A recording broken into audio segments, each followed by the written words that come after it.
Atlanta woke up to a peaceful morning, wrapped in the gentle summer breeze, as Judge Marcus Thompson, 52, prepared for another day of work.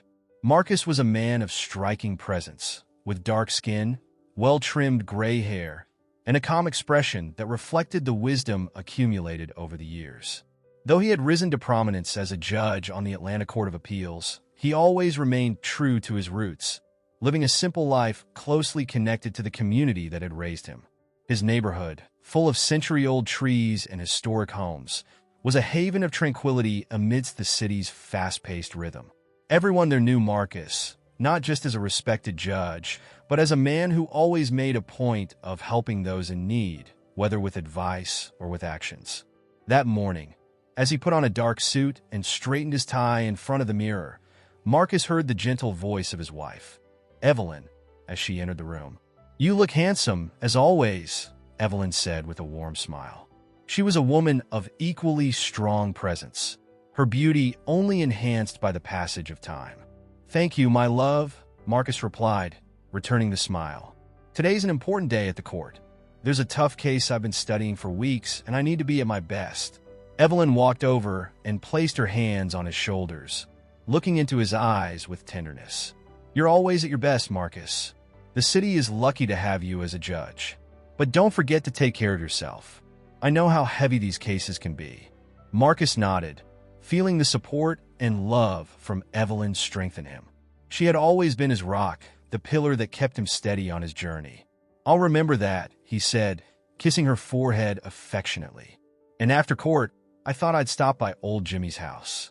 It's been a while since I've seen him, and he always has good stories to tell." Evelyn chuckled softly. "Oh, Jimmy? He always knows how to brighten your day. Tell him we send our regards." With one last grateful look at his wife, Marcus grabbed his briefcase and headed out the door. As he walked to his car, he greeted his neighbors with waves and smiles.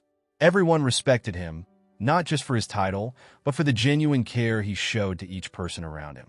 On his way to the courthouse, Marcus reflected on the role he played in the lives of those who depended on his judgment. He knew his responsibility went beyond simply applying the law. It was also about ensuring that everyone, regardless of their background or skin color, was treated with dignity and respect. When he arrived at the courthouse, he was greeted by his assistant, Clara, a talented and dedicated young woman who was always on top of every detail of the cases. "Good morning, Judge Thompson," Clara said, handing him a folder of documents. "The case you asked to review is right here, and Mr. Hendricks is waiting in the courtroom." "Good morning, Clara." "Thank you. How's your father doing?" Marcus always made it a point to ask about Clara's family, knowing her father was dealing with health issues. "He's improving, thank God." "Thank you so much for asking, Judge," Clara replied with a grateful smile. Marcus nodded, feeling satisfied to have been a source of support for his young assistant during difficult times.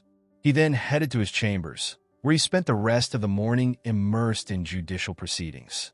The day moved forward, and the city of Atlanta continued its pace, while Marcus Thompson carried on fulfilling his duty, aware that, despite all the challenges he faced, justice would always prevail in his heart and actions. He knew that every decision he made could change lives, and that motivated him to keep doing what was right, even when no one was watching. On the other side of town, in the bustling heart of Atlanta, Officer Jake Miller, 30, adjusted his duty belt as he prepared for another shift at the police department. Jake was an athletic man with short blonde hair and a keen, watchful eye. Despite his friendly demeanor with his colleagues, there was something about Jake that set him apart, a sense of superiority, especially when dealing with people of color. For him, police work was about maintaining order, but his idea of order was often skewed by biases he didn't always recognize. As he pinned his badge to his chest, his patrol partner, Officer Steve Harris, a more seasoned and experienced man, approached. "Ready for another day, Jake?" Steve asked, observing his younger colleague with curiosity. "Always ready, Steve. Just another day, keeping Atlanta's streets safe, right?" Jake replied with a half-smile, checking his gun before holstering it. Steve nodded, but there was something in his expression that hinted at an underlying concern. "You know, Jake, this job isn't just about keeping the streets safe. It's about protecting and serving. Sometimes I wonder if you fully understand what that means." Jake raised an eyebrow, not quite sure where Steve was going with this. "Of course, I understand. I do what's necessary to uphold the law. And if that means being tough on some people, then that's what I'll do." Steve sighed, noticing Jake's rigidity. "Listen, kid, I've seen a lot of officers come through here with that same mindset. All I'm saying is that sometimes a little empathy goes a long way. Not everything is black and white, you know." Jake looked at Steve with an indifferent expression. "With all due respect, Steve, I know what I'm doing. It's not my fault if some people make choices that put them on the wrong side of the law." Steve was about to respond but held back, knowing that, no matter how hard he tried, it would be difficult to change Jake's mindset with just one conversation. Instead, he opted for a final comment. "Just be careful, Jake. This job can be dangerous in more ways than you realize." Jake merely shrugged and started walking toward the patrol car. Throughout the day, Jake and Steve patrolled the busy streets of Atlanta, driving through neighborhoods of all socioeconomic levels. Jake, with his critical eye, always scrutinized the people around him, often judging them by their appearance, especially if they were young black men. Steve, on the other hand, tried to teach Jake the importance of connecting with the community, but his words seemed to fall on deaf ears. During one part of the shift, as they passed through a more peripheral neighborhood, Jake noticed a car that seemed out of place, at least to him. It was a modest but well-maintained vehicle, and the driver was a middle-aged black man dressed casually. "Look at that, Steve. You think we should check it out?" Jake asked, already steering the patrol car toward the vehicle. Steve glanced at the car, immediately recognizing Jake's suspicion as unfounded. "It's just a guy driving, Jake. I don't see anything wrong. Let's keep moving." But Jake, determined to follow his instincts, ignored Steve's advice and turned on the sirens. "I'm just going to take a quick look, just to be sure." "It won't take long," he said, pulling the patrol car up behind the vehicle. Steve sighed, knowing it was pointless to argue. Jake got out of the car and approached the vehicle with an intimidating posture, tapping on the window with a stern expression. "License and registration, please," Jake ordered, not even bothering to look directly at the driver. The man in the car, who was actually Judge Marcus Thompson, looked at Jake calmly, with a slightly raised eyebrow. He retrieved his documents and handed them to the officer without a word. Jake took the documents and, still not looking directly at Marcus, began to examine them. But something about the name caught his attention. He looked at the driver's license, and then at the man in the car finally making the connection. "Wait a minute," Jake stammered, looking more closely at Marcus. "You're Judge Marcus Thompson?" Marcus, maintaining his usual calm, simply nodded. "Yes, that's me," he replied, his voice firm but without a trace of arrogance. Jake froze for a moment, the weight of what he had just done starting to settle in his mind. He quickly tried to recover, attempting to salvage the situation. "Oh, of course, sorry, sir. It's just a routine procedure. I didn't mean to." Jake fumbled with his words, feeling the calm, yet piercing gaze of Marcus. "No problem, officer," Marcus said, gently interrupting him.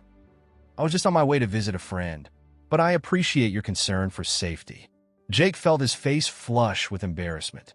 He had misjudged the situation and now stood before one of the most respected judges in the city. He knew he had made a big mistake, but had no idea how to fix it. Steve, who had been watching the scene from a distance, walked over and placed a hand on Jake's shoulder. "Is everything all right here, sir?" Steve asked Marcus respectfully. "Yes, everything's fine, officer. It's all settled," Marcus replied, taking his documents back and giving a nod of farewell. "Have a good day." As Marcus drove away, Jake stood there, feeling smaller than he ever had before. Steve looked at him with a mix of disappointment and concern. "I told you to be careful, Jake," Steve murmured. "Some lessons are learned the hard way." The afternoon sun began to dip behind the tall buildings of Atlanta as Marcus Thompson drove through the city, heading toward the neighborhood where his old friend, Jimmy Harris, lived. Jimmy was a former college buddy of Marcus, who had pursued a more modest career as a history teacher at a public school. The two had maintained a close friendship since their youth, and Marcus always made it a point to visit him whenever he had some free time. Dressed casually in a polo shirt and khakis, Marcus looked like any other man, free from the formalities that accompanied him in the courthouse. He enjoyed these visits because they allowed him to relax and disconnect from the pressures of his work. Little did he know that this peaceful afternoon was about to be abruptly interrupted. As Marcus drove through the tree-lined streets of Jimmy's neighborhood, he noticed a police car heading in his direction. He didn't think much of it until suddenly the red and blue lights started flashing in his rearview mirror. He frowned, not understanding why he was being pulled over, but as always, he remained calm. Marcus pulled his car over to the curb and turned off the engine, waiting for what would happen next. Officer Jake Miller, still shaken by the earlier incident, stepped out of the patrol car with a determined expression. He approached Marcus's car, but this time his posture was even more rigid, as if trying to reassert his authority. "License and registration, please," Jake said, his tone bordering on imperious, without any courtesy. Marcus, maintaining his characteristic calm, handed his documents to the officer without a word. He knew that, no matter how uncomfortable the situation, there was no reason to create conflict. However, he couldn't help but notice the hostility in Jake's eyes, which left him intrigued. Jake took the documents and quickly examined them. He knew who Marcus was, but his mind was trapped in a cycle of frustration and confusion. He couldn't shake the feeling that he needed to prove something, even if he didn't fully understand what it was. After checking the documents, he handed them back to Marcus brusquely. "What are you doing in this neighborhood, sir?" Jake asked, his tone laden with suspicion. Marcus, who had remained calm up until now, raised an eyebrow and replied with a steady but firm voice. "I'm visiting a friend who lives here. Is there a problem with that, officer?" Jake hesitated for a moment, feeling the tension rise. He knew Marcus was within his rights, but something inside him pushed him to keep applying pressure. "We've had reports of suspicious activity in this area, and your presence here caught our attention." "I'm just doing my job," Jake said, trying to justify his approach. Marcus sighed, realizing he was dealing with a man who felt insecure in his position of authority. He knew it was best not to confront him directly, but he also couldn't simply ignore the situation. "I understand you have a job to do, officer, but I suggest you be careful with your assumptions," Marcus said, his tone carrying a gentle warning. "This is a quiet neighborhood, and the people who live here deserve the same respect as any other community." Jake felt a knot tighten in his stomach. He knew Marcus was right, but his pride and prejudice kept him on the defensive. "I'll keep an eye out, sir." "Be careful where you go," Jake said, finally stepping back and returning to the patrol car.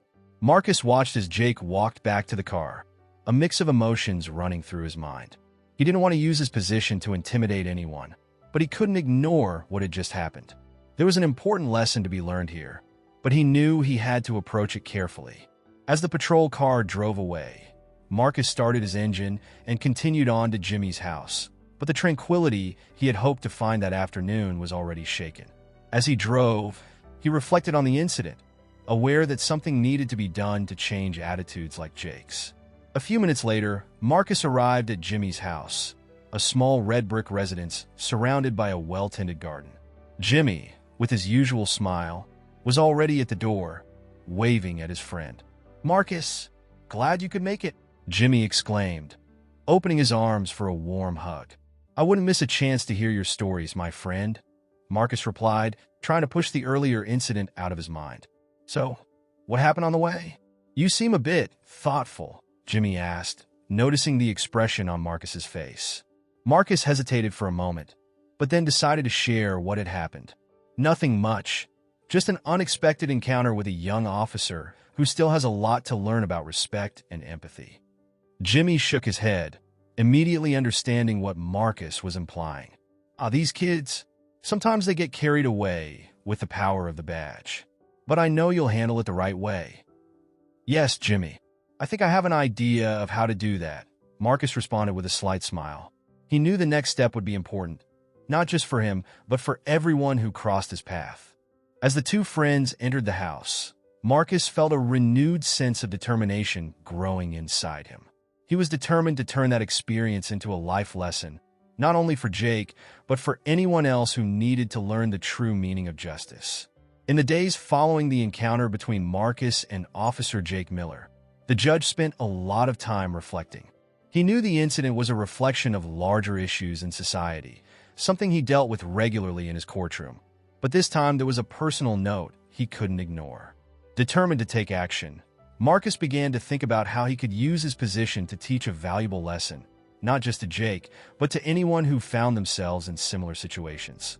At the Atlanta Court of Appeals, Marcus was in his office reviewing some cases when his assistant, Clara, entered with a concerned look on her face. "Judge Thompson, Police Chief David Rogers is here to see you. He says it's urgent," Clara announced, hesitating before stepping in. Marcus, knowing that David Rogers was an old friend and ally in the fight for justice, set aside the documents and looked at Clara with a slight nod. "Ask him to come in, Clara. I'll see him now." Clara left, and moments later, the police chief walked into the office. David Rogers was a man in his early 50s, with graying hair and a firm posture. He was respected by many, including Marcus, for his integrity and dedication to reforming the Atlanta police force. But there was still much work to be done. "David, it's always a pleasure to see you. What can I do for you today?"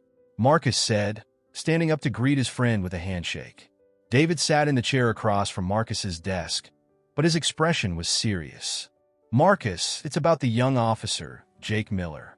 I heard about the incident that happened recently. He came to see me, and I think we need to talk about it." Marcus nodded, already anticipating the reason for David's visit. He knew the time had come. "Yes, I expected this would come to you eventually. I won't lie, David. It was an unpleasant situation, but I'm not here to cause problems for your department. On the contrary, I want to help resolve this issue." David leaned forward, listening closely. "I'm listening, Marcus. Jake is young, and unfortunately, he carries with him many prejudices that, despite our efforts to combat, still persist in our society. I know he needs guidance, and you're the right person for that. What do you suggest?" Marcus was silent for a moment, organizing his thoughts. "I think the best way to teach him a lesson is to bring him into the courtroom. I want him to attend some hearings, to see the impact judicial decisions have on people's lives, especially those he might not fully understand. But more importantly, I want him to have an honest, direct conversation with me about what justice, respect, and empathy truly mean." David nodded, understanding the depth of what Marcus was proposing. "I agree with you, Marcus. Jake needs to see things from a different perspective. I'll make sure he's here tomorrow, if that works for you." "Perfect, David. The sooner, the better. I believe this experience could be transformative for him if he's willing to learn," Marcus replied firmly. David stood up and shook Marcus's hand again. "Thank you, Marcus. I'll talk to him this afternoon and explain how this will work. I know he can be stubborn, but I trust you'll know how to handle that. Leave it to me, David. That's what we're here for, right? To help shape the future, one person at a time." David smiled, relieved to have found a positive solution to the problem. He knew Jake was in good hands. The next morning, Jake walked into the courthouse with a mix of anxiety and curiosity. He knew this would be a different kind of day. When he arrived, he was greeted by Clara, who escorted him to Marcus's chambers. "Judge Thompson will see you now, Officer Miller. Please, follow me," Clara said, maintaining a professional tone. Jake nodded, feeling the weight of the situation increase as he approached the office door. When Clara left him at the door, he took a deep breath and knocked before entering. Marcus was sitting in his usual chair, reading some documents, but he looked up when Jake entered. "Good morning, Officer Miller."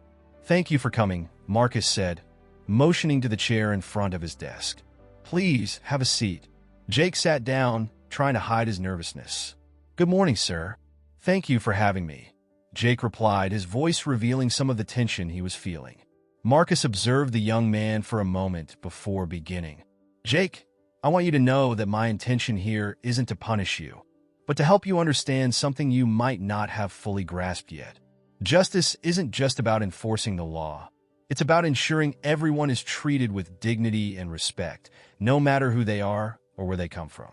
Jake, slightly unsettled, tried to defend himself. "Sir, I was just doing my job. I know I made a mistake, but I never meant to be disrespectful." "I believe you, Jake, and that's exactly why we're here today," Marcus interrupted gently. "But understanding the difference between enforcing the law and delivering justice is crucial.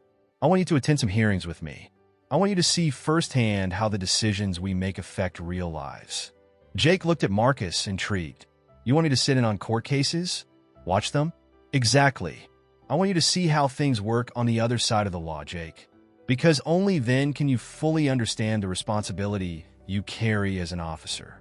When we go out on the streets, we're not just enforcing rules. We're interacting with lives, dreams, fears, and hopes. It's not just about protecting and serving, but doing so with empathy and understanding. Jake nodded, beginning to grasp the seriousness of what was being offered to him. I appreciate the opportunity, sir. I'm willing to learn. I'm glad to hear that, Jake. Let's start today. Follow me, and I'll show you how justice, when applied correctly, can change the world one life at a time, Marcus said, standing up and motioning toward the door that led to the courtroom. Jake followed Marcus, feeling a mix of apprehension and hope. He knew this day would be a turning point in his career and perhaps in his life. The courtroom was packed that morning. People from all walks of life waited anxiously for their hearings, some with visible nervousness, others with a resigned calm. It was an atmosphere charged with emotions, and Jake Miller, who was used to patrolling the streets, felt out of his element there. He followed Marcus into the court, sitting in a reserved chair at the front, with a clear view of the judge in action. Marcus began the first hearing, a case involving a young man accused of theft. The boy, a black teenager, was visibly shaken, with his head down, while his mother, sitting beside him, held his hand tightly. Jake watched intently, curious to see how Marcus would handle the situation. Young man, I understand you're here today because you were caught trying to steal a pair of sneakers, Marcus began, his voice firm but without a trace of judgment. The boy, nervous, looked up and answered in a trembling voice. Yes, sir. I didn't want to do it, but he hesitated, glancing at his mother beside him. Marcus paused, giving the boy a moment to take a deep breath before continuing. Can you explain to me why you made that decision? Marcus asked, his tone encouraging the young man to open up. The teenager hesitated, but finally began to speak. My friend said it would be easy, that I wouldn't get caught. I wanted those sneakers, but my mom couldn't buy them for me. I know it was wrong, sir. I know.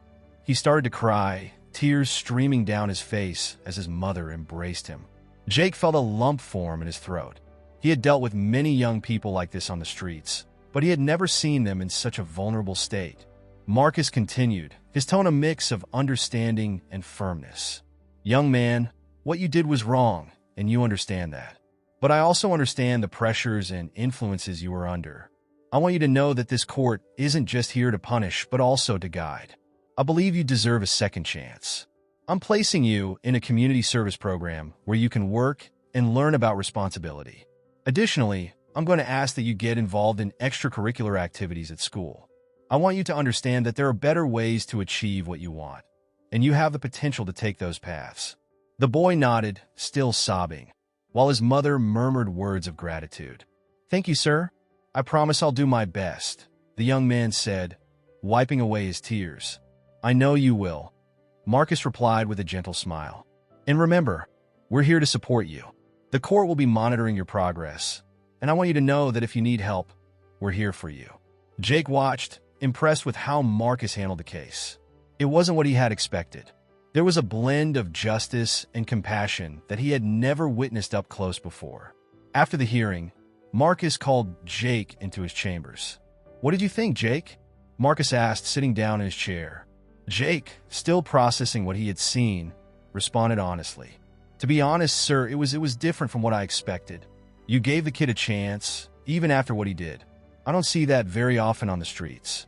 Marcus nodded, understanding Jake's surprise. What you saw was a form of justice that goes beyond punishment. I'm not saying people shouldn't be held accountable for their actions, but we also need to look at the circumstances and offer paths to redemption. Punishment alone rarely addresses the root of the problem. Sometimes what a person needs is a second chance and guidance. Jake pondered Marcus's words, feeling a new perspective beginning to form. I guess I never thought about it that way. Out on the street, we're always looking for who's doing something wrong, ready to act. But maybe there's more that I'm not seeing. Marcus smiled, pleased with Jake's reflection. That's exactly what I want you to understand.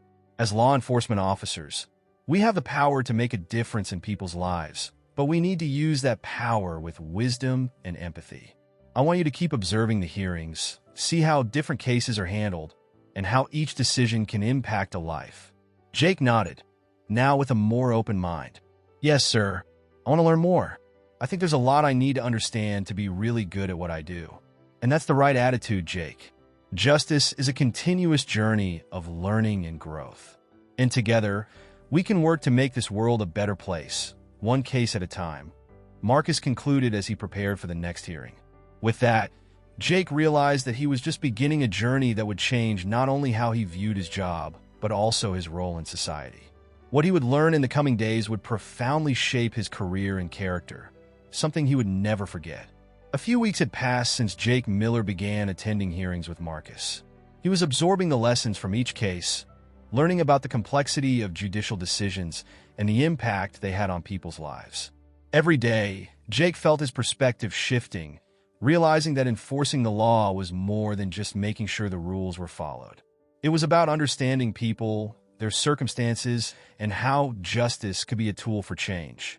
That morning, as he walked into the courthouse, Jake had no idea he was about to witness a case that would deeply resonate with his own life experiences. Marcus, as usual, was sitting in his chambers reviewing the day's cases when Jake walked in. "Good morning, sir. Ready for another day?" Jake asked, now more comfortable in the judge's presence. "Good morning, Jake. Yes, today we have some interesting cases. One of them, in particular, I think will resonate with you," Marcus replied with a cryptic look. Jake was intrigued, but didn't press further. He knew Marcus had a reason for not revealing everything right away. They headed to the courtroom, where people were already settling in. The first case of the day involved a middle-aged man, John Mitchell, accused of domestic violence. The man stood next to his lawyer, while his wife and 2 young children sat in the front row, visibly shaken. Jake watched silently as Marcus began to conduct the hearing. "Mr. Mitchell, you are being charged with domestic violence against your wife and children. How do you plead?"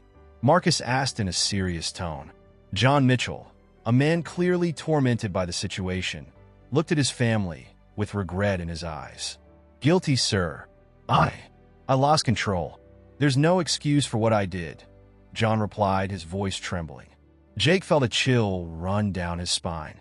He knew what it was like to grow up in a household with domestic violence. His father had been an abusive man, and he had witnessed similar scenes as a child. Those memories came flooding back as he watched the man on trial. "Mr. Mitchell, I understand that you are remorseful, but remorse alone doesn't fix the problem. What happened in your home has had a profound impact on your wife and children, and we need to address this appropriately," Marcus said, his voice firm yet compassionate. John's wife, a fragile and frightened woman, asked for permission to speak. Marcus nodded, allowing her to speak. I just want him to get help. I don't want him to go to jail. I want him to change for the sake of our family," she said, her voice quivering. Jake felt a pain in his chest. He remembered his own mother, who often begged for a change that never came. He watched the scene with heightened attention, as if he were reliving his own story. "Mr. Mitchell, your wife is asking for a second chance for your family. I'm willing to consider a sentence that includes therapy and counseling, but I need to know if you're truly committed to making this change," Marcus said, looking John directly in the eyes. John nodded vigorously, tears streaming down his face. "Yes, sir. I'll do whatever it takes. I want to be the husband and father they deserve," John replied, his voice filled with emotion. Marcus paused, reflecting before delivering the sentence. "I'm going to give you this opportunity, Mr. Mitchell. You will be placed on probation, but you must attend regular therapy and counseling sessions, both individually and in a group setting. I believe you can change, but that depends entirely on your commitment. If you fail, there will be more severe consequences," Marcus sentenced, his tone leaving no room for doubt. The Mitchell family began to cry, relieved by the chance to rebuild their lives. Jake, for his part, was deeply moved. He knew how much a decision like that could mean to a family. After the hearing, Jake went to Marcus's chambers, feeling the need to talk about what he had witnessed. "Sir, This case, it made me think a lot about the past. About my childhood, Jake began hesitantly. Marcus, who had already noticed Jake's reaction during the hearing, looked at him with understanding. Do you want to talk about it, Jake?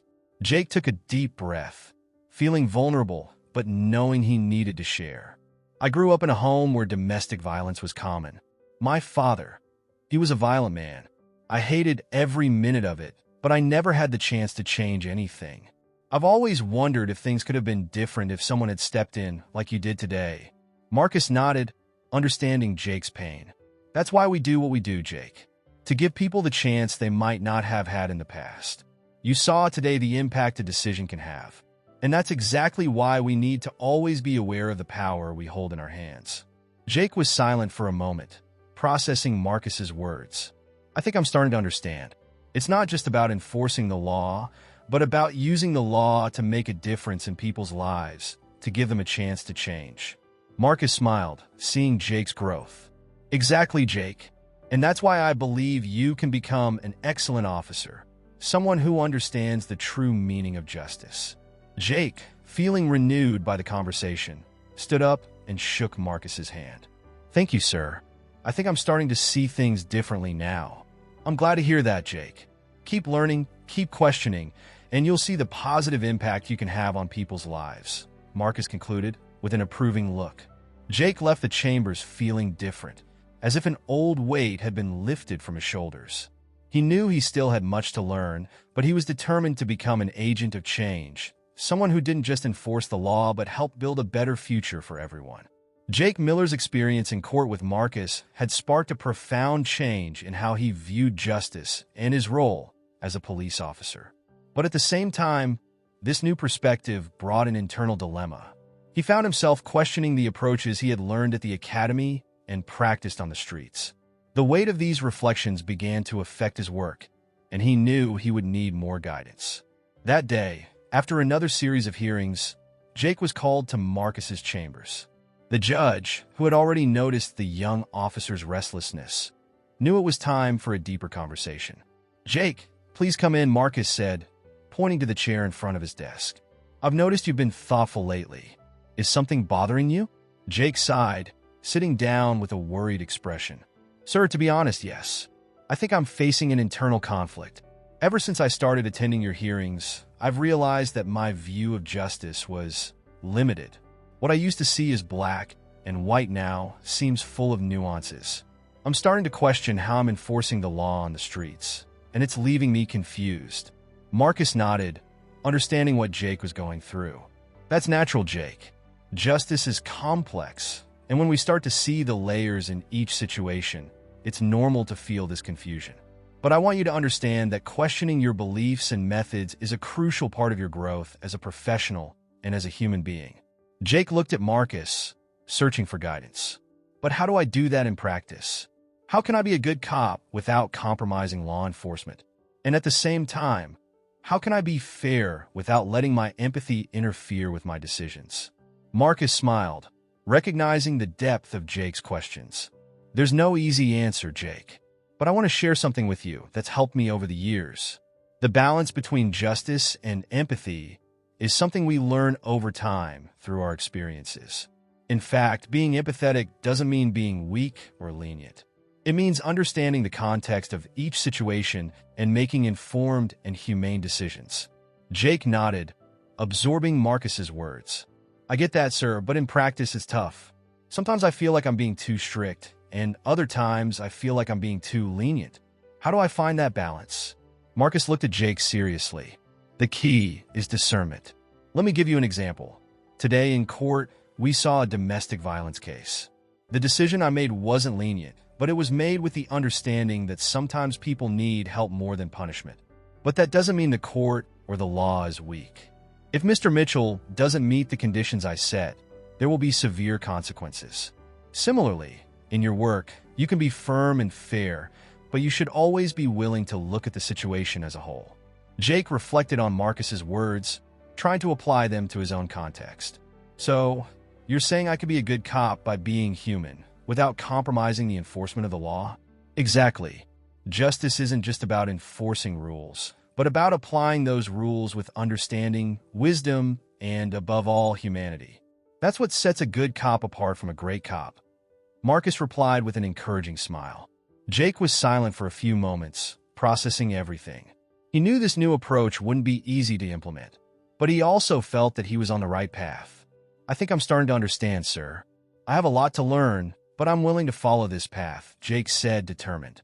Marcus nodded, satisfied with Jake's attitude. And that's the first step, Jake. Being willing to learn and grow. And remember, you're not alone on this journey. I and others who understand the true nature of justice are here to support you. Jake stood up, feeling more confident than before. Thank you, sir. Your words really helped me clarify some things. I'll do my best to apply this to my work. I know you will, Jake. And I know you'll be a great cop. Keep questioning, keep learning, and above all, keep being human. That's what will make the difference, Marcus concluded, extending his hand to Jake. Jake shook Marcus's hand, feeling strengthened by the conversation. He knew the road ahead would be challenging, but now he felt more prepared to face it. As he left the chambers, he felt he had taken a significant step in his journey to become not just a better cop, but a more complete and just human being. Jake Miller, now more aware of the nuances of his job, was determined to apply the lessons he had learned from Marcus. However, he would soon face a test that would challenge his newfound convictions. One sunny afternoon, Jake was patrolling an area known for its criminal activities. The Westfield neighborhood in Atlanta was a place where he had made numerous arrests. He was used to dealing with tense situations and always stayed alert. When he spotted a group of young men gathered on a corner, his police instincts kicked in immediately.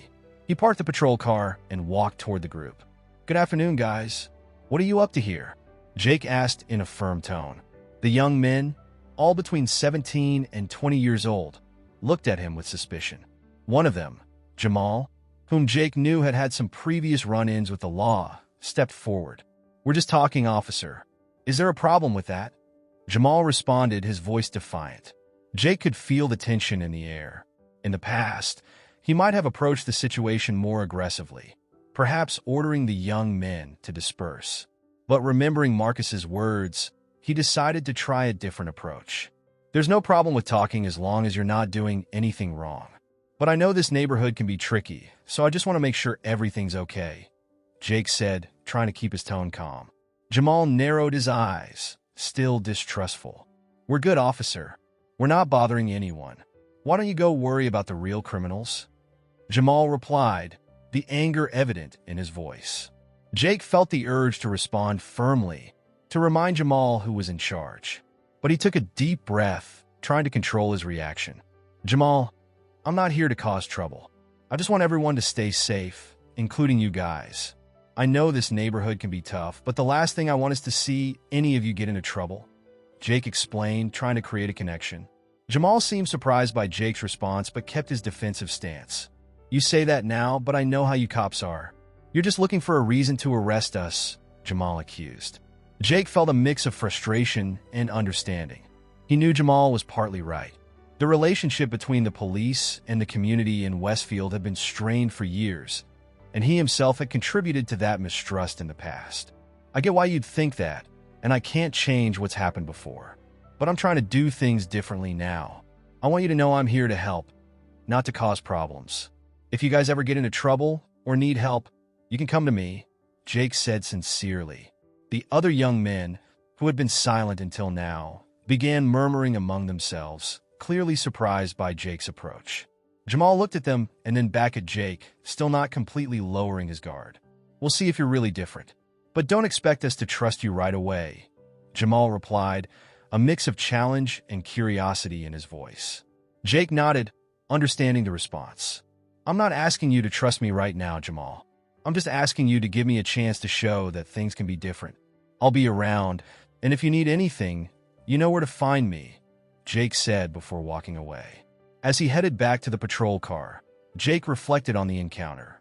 He knew it wasn't easy to change people's perceptions, especially when there was a history of mistrust. But he also knew he was on the right path, trying to build bridges instead of putting up walls. Later, when reporting the incident to Marcus, Jake expressed his doubts. "I tried a different approach, but I feel like I didn't get anywhere. They still don't trust me, and maybe they never will." Sometimes I wonder if I'm just being naive, Jake admitted. Marcus, sitting behind his desk, listened carefully before responding. Jake, real change takes time. What you did was plant a seed, and those seeds don't always grow quickly. But you did the right thing. Showing that you're willing to be different is the first step toward building trust that's been broken over the years. Jake pondered Marcus's words, still feeling a certain discomfort. I just wish it was easier. Sometimes it feels like I'm fighting against a system that doesn't want to change. And maybe you are, Jake. But every small victory, every young person you manage to reach, is a step toward that change. Remember, we're not just changing the system. We're changing hearts and minds, one at a time, Marcus said with an encouraging smile. Jake nodded, feeling a bit more confident. Thanks, sir. I'll keep trying, even if it's tough. I know you will, Jake. And remember, you're not alone in this fight. We're all in this together, working for a better future, Marcus concluded. With that, Jake left the office with renewed determination. He knew the journey ahead would be long and full of challenges, but he also knew he was on the right path. Every interaction, every decision he made now was a step toward becoming the kind of officer he wanted to be. Jake Miller was starting to get used to his new approach on the job. He worked hard to apply the lessons he had learned from Marcus, trying to connect with the Westfield community in a more empathetic and understanding way. But the reality of the streets often put him to the test. On a rainy night, Jake was patrolling an area known for its high crime rate. He was alone, having swapped shifts with a colleague, when he received a call about a possible fight at a local bar. When he arrived at the scene, he found chaos. A group of men was arguing aggressively, and the atmosphere was tense. Jake parked the patrol car and approached the bar entrance. He noticed one of the men, Marcus Evans, a known local criminal, shouting at the others. You guys need to stop this.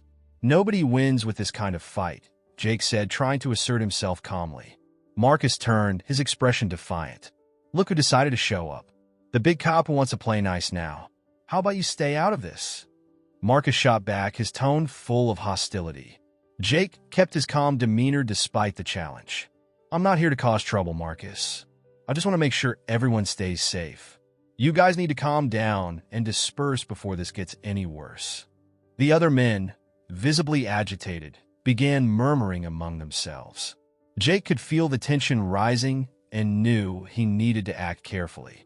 He tried to use his softer approach.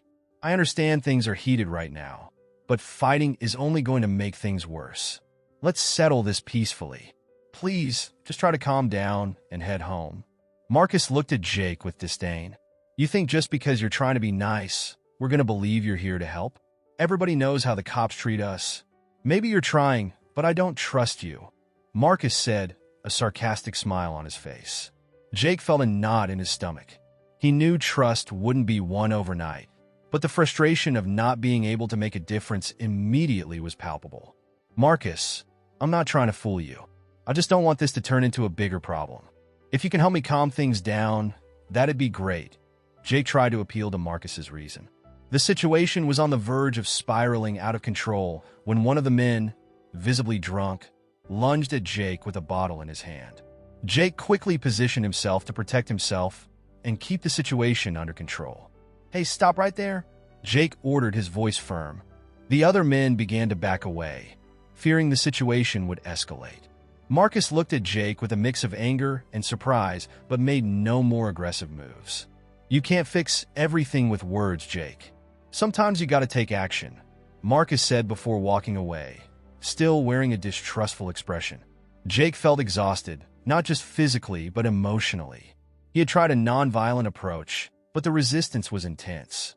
After ensuring everyone dispersed and the situation was under control, he returned to the patrol car and headed to the station to report the incident. At the station, Jake found Marcus, who was reviewing some paperwork. How was your night? Marcus asked, not looking up from his work. Jake let out a sigh, tired and frustrated. I tried to approach the situation calmly, like you taught me, but it was tough. Most people just don't believe I really want to help. Marcus Evans was especially challenging. It feels like no matter what I do, there's still a barrier between us. Marcus looked up, meeting Jake's gaze. Jake, changing people's perceptions isn't something that happens overnight. It's natural to face resistance, especially when there's a history of mistrust. What's important is that you stay consistent in your approach. Every attempt to act fairly and with understanding is a step toward building trust. Jake listened to Marcus, his words of encouragement offering a temporary relief from the frustration he felt. I know it's not going to be easy, but I feel like I need to do more. I'm not sure if I'm doing enough to really change how they see me, Jake said, his voice heavy with doubt. Marcus smiled, understanding Jake's concern. Sometimes change happens in subtle ways. You might not see immediate results, but every small action counts. Keep being the officer you want to be. Trust will be built over time, and your persistence will pay off. Jake nodded, feeling a bit more encouraged. I'll keep that in mind. Thanks, Marcus. No problem, Jake. We're all learning and growing. And remember, we're not alone in this journey. The support you get here is just one part of the process of change, Marcus concluded with a reassuring smile. Jake left the department with a renewed sense of purpose. He knew that the fight for trust and change was a long and challenging road, but he was determined to keep going. Each challenge faced and each small victory was a step toward a better future, both for him and for the community he had sworn to protect and serve. Jake Miller had grown accustomed to facing each day with a new perspective, but the challenge of earning the trust of the Westfield community remained a significant obstacle. That afternoon, he was reviewing reports and planning his next patrol when he received an unexpected phone call from Marcus. Jake, I need you to come to the courthouse immediately. We got a case that might be relevant to your current situation, Marcus said, his tone urgent. Jake grabbed his notebook and headed to the courthouse. When he arrived, he found Marcus waiting at the courthouse entrance. What's going on, sir? Jake asked, concerned. Marcus led him into the courtroom, where an assault case was about to begin. A man named Gerald Lawson was on trial, and the victim, a young man named Alex Carter, was seated with his lawyer. This is the case of Gerald Lawson. He's accused of assaulting Alex Carter, a young man who's been involved with local gangs. The reason for the assault is being debated, and there's more to this story than meets the eye, Marcus explained. Jake watched the case closely as Marcus began to preside over the hearing. Mr. Lawson, you are charged with assaulting Alex Carter. How do you plead? Marcus asked. Gerald Lawson, a middle-aged man with a hardened expression, replied firmly. Not guilty, sir. Alex was provoking me, and I was just defending myself, Gerald stated, his tone desperate. Alex Carter, looking defeated, stood up to testify. He wasn't just defending himself. He attacked me for no reason. I was only trying to talk to him about a problem in the neighborhood, Alex explained, his voice full of pain and frustration. Jake listened to Alex's testimony and sensed there was more to the case. He noticed the tension between Alex and Gerald and how the atmosphere was charged with emotion. After Alex's testimony, Marcus paused before speaking. I would like to call an additional witness. One of the officers present at the scene of the incident can provide valuable insight, Marcus said, looking at Jake. Jake stood up and approached the court, feeling the weight of the situation. He knew that anything he said could have a significant impact on the case. Jake Miller, police officer from Atlanta. I was present at the scene of the incident between Gerald Lawson and Alex Carter. What I can report is that when I arrived, I found Alex with clear signs of assault, and Gerald was visibly agitated. There were no direct witnesses other than the two of them, Jake said, trying to be as objective as possible. Marcus paused and looked at Jake. Jake, what you observed at the scene might help clarify some questions. Alex, can you tell us a bit more about what was happening at that moment? Marcus asked. Alex hesitated before responding. I was trying to talk to Gerald about a fight between some kids in the area. He was really upset, and without warning, he started attacking me. I wasn't looking for a fight. I just wanted to resolve things peacefully, Alex explained, his expression somber. Jake felt a pang of empathy for Alex, recalling the difficulties he had faced when trying to do good in a community that often viewed him with suspicion. The courtroom scene was revealing a more complicated dynamic than it seemed at first glance. At the end of the hearing, Marcus turned to Jake. Jake, I'd like to discuss the case with you. It's clear that the situation is more complicated than it appears. Your perspective could help resolve this in a fair way. Jake followed Marcus to his office, feeling uneasy. What exactly is going on, sir? Is there something I should know about the case that wasn't discussed in court? Jake asked, anxious. Marcus sat down and looked at Jake seriously. What you need to understand is that, beyond what was presented, there's an underlying issue of trust and respect. Gerald Lawson and Alex Carter are both products of a complicated environment, and violence isn't the solution to their problems. We need to find a way to address the situation that helps build a bridge between them and the community. Jake reflected on Marcus's words, realizing the complexity of the situation. So, you're saying there's a deeper issue that needs to be resolved beyond just the direct action? Jake asked, trying to grasp the situation. Exactly. This case reflects many underlying problems we face in our community. We need to find ways to resolve conflicts and build trust, not just enforce the law rigidly. True justice comes when we can address the roots of problems and work toward a solution that benefits everyone, Marcus replied. Jake nodded, feeling more determined. I understand. I'll try to apply this perspective in my approach with the community. If there's anything else I can do to help resolve this, please let me know. Marcus smiled, pleased with Jake's attitude. Thank you, Jake. Your willingness to learn and grow is what makes a difference. We'll keep working together to improve the community and build a foundation of trust. Jake left the courthouse feeling a mix of emotions. He knew that the path to change would be long and filled with challenges, but he was determined to keep learning and applying the lessons he had received. With a clearer vision and a renewed sense of purpose, he was ready to face the next challenge, always seeking a balance between enforcing the law and building a deeper understanding with the community. Jake Miller was starting to see small changes in his approach and in his relationships with the community. However, he still faced significant challenges in building trust between the residents of Westfield and the police force. The feeling of constantly being tested seemed never to fade. On a cloudy morning, Jake received a call about a vandalism case at a local school. Westfield School had been the target of recurring vandalism, and the administration was concerned about the students' safety. Jake headed to the scene to investigate. When he arrived, he found the school's principal, Mrs. Linda Thompson, and some teachers, all of whom were worried about the recent incidents. Officer Miller, thank you for coming so quickly, Mrs. Thompson said, her voice tense. We're very concerned.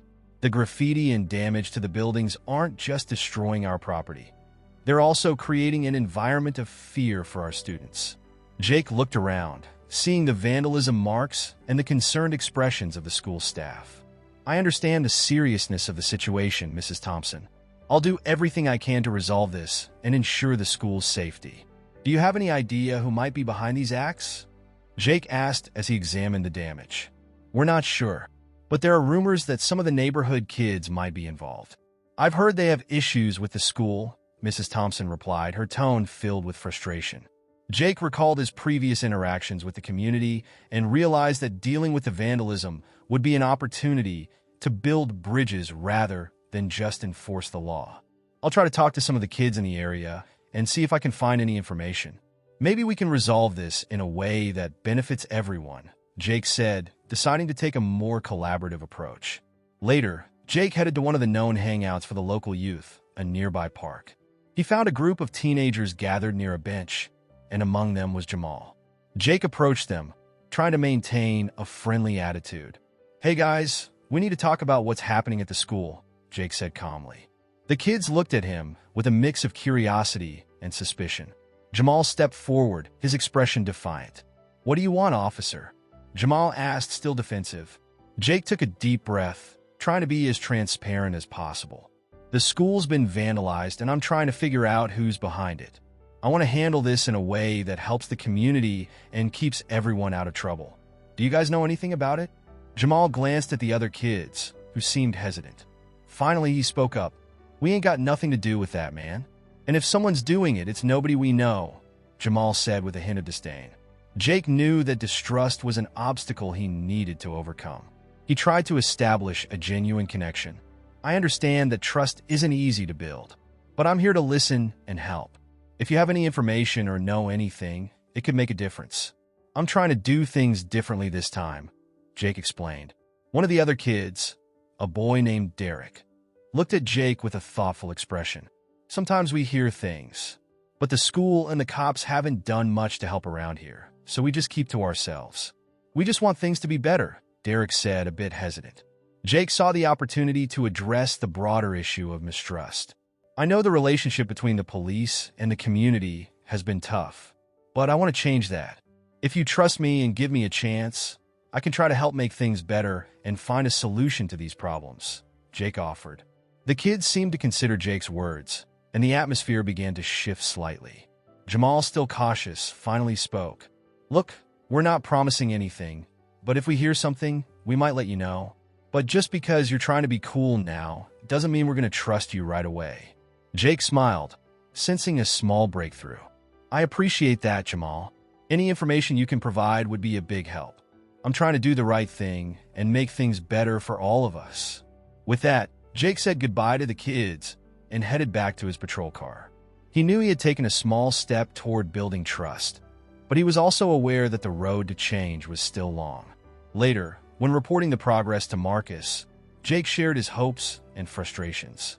I talked to some of the kids in the area, and they seem willing to cooperate, but there's still a lot of mistrust.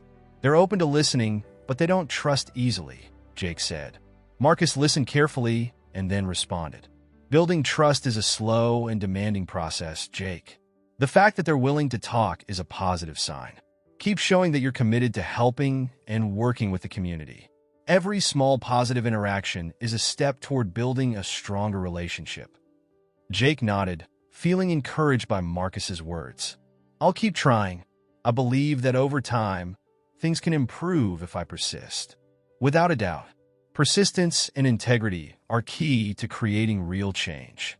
Keep doing what you're doing, and remember that building trust is one of the biggest challenges, but also one of the greatest rewards, Marcus concluded. Jake left the courthouse with a renewed sense of purpose. He knew that the journey to gain the community's trust would be long and filled with challenges, but he also understood that every positive step was a valuable achievement. He was determined to continue working to build a relationship of respect and collaboration, knowing that this was essential for true justice and change in the Westfield community. As weeks passed, Jake Miller continued his efforts to build a trusting relationship with the Westfield community. Although there were small advances, distrust was still palpable. Jake was determined to make a difference, but felt he was reaching a crucial point that could define his mission. One morning, Jake received an emergency call about a major disturbance on one of the city's main streets. Reports indicated that the group of young people he had previously approached was involved in a large-scale fight. Jake quickly headed to the scene, concerned that the situation might escalate further. When he arrived, Jake found a group of teenagers engaged in a violent brawl. The chaos was evident, and he realized the situation was about to get out of control. Jake parked his patrol car and approached, trying to stay calm. "Stop right now," Jake commanded, his voice cutting through the noise.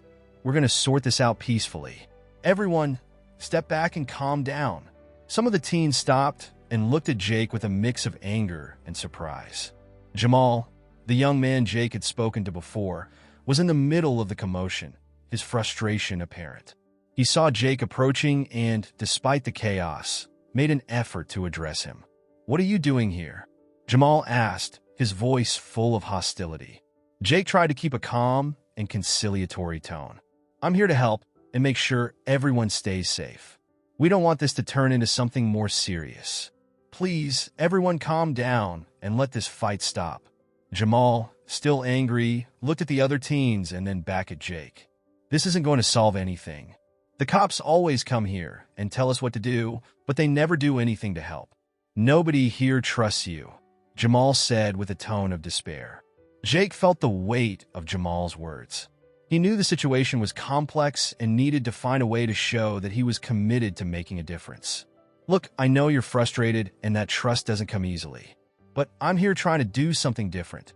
If you can help me understand what's going on and find a solution, maybe we can work together to resolve this," Jake explained, trying to be as sincere as possible. The scene remained chaotic, and the tension was rising. At that moment, the sound of a siren approached, and Jake saw that it was the backup team he had called for. With the arrival of reinforcements, the situation was finally brought under control, and the teenagers began to disperse. Jake turned to Marcus, who had arrived to help manage the situation. "What happened?" Marcus asked, assessing the scene. "The teens were involved in a fight.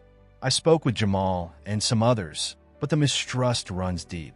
We need a way to really show that we're here to help, not just to enforce the law," Jake explained, exhausted. Marcus looked at Jake with a thoughtful expression. "The fact that you cared enough to try to resolve the situation peacefully is a good sign. However, it seems we need to go beyond what we're currently doing. The community needs to see concrete actions, not just words. It's time for a bolder step." Later, Marcus and Jake met to discuss what could be done. Marcus suggested a more direct and engaging community approach. "Jake, I think it's time for us to organize a community event, something that shows we're committed to the community in a meaningful way. We could set up a police-youth dialogue program and include activities that promote collaboration and mutual understanding," Marcus suggested. Jake agreed with the idea, feeling it was a crucial step in building trust. "I agree. Let's work on it. We need to show that we're willing to invest time and effort to make things better. This could be the key to finally making a difference," Jake said with determination.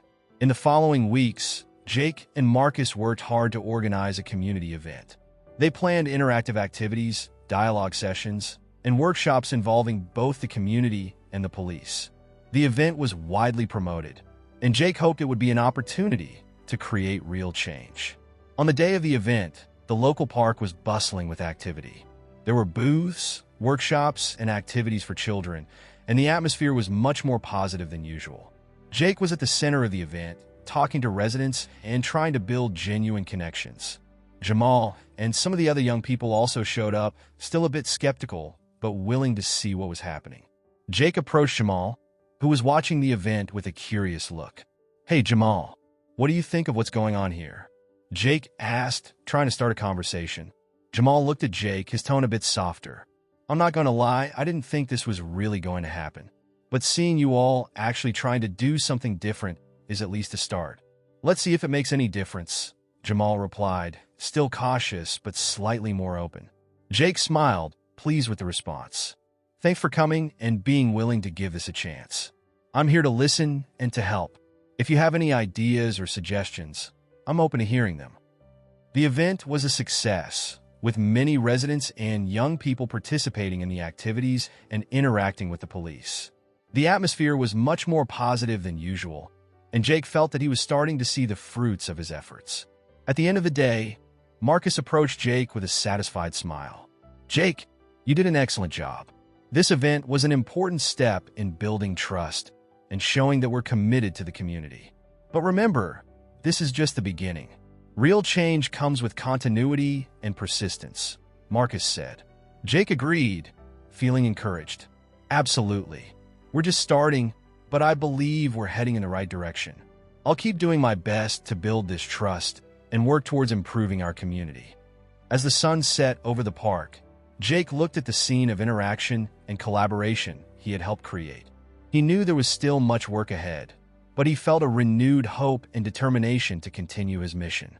With Marcus's support and the positive response from the community, Jake was confident that, with persistence and dedication, he could finally make the difference he had longed for.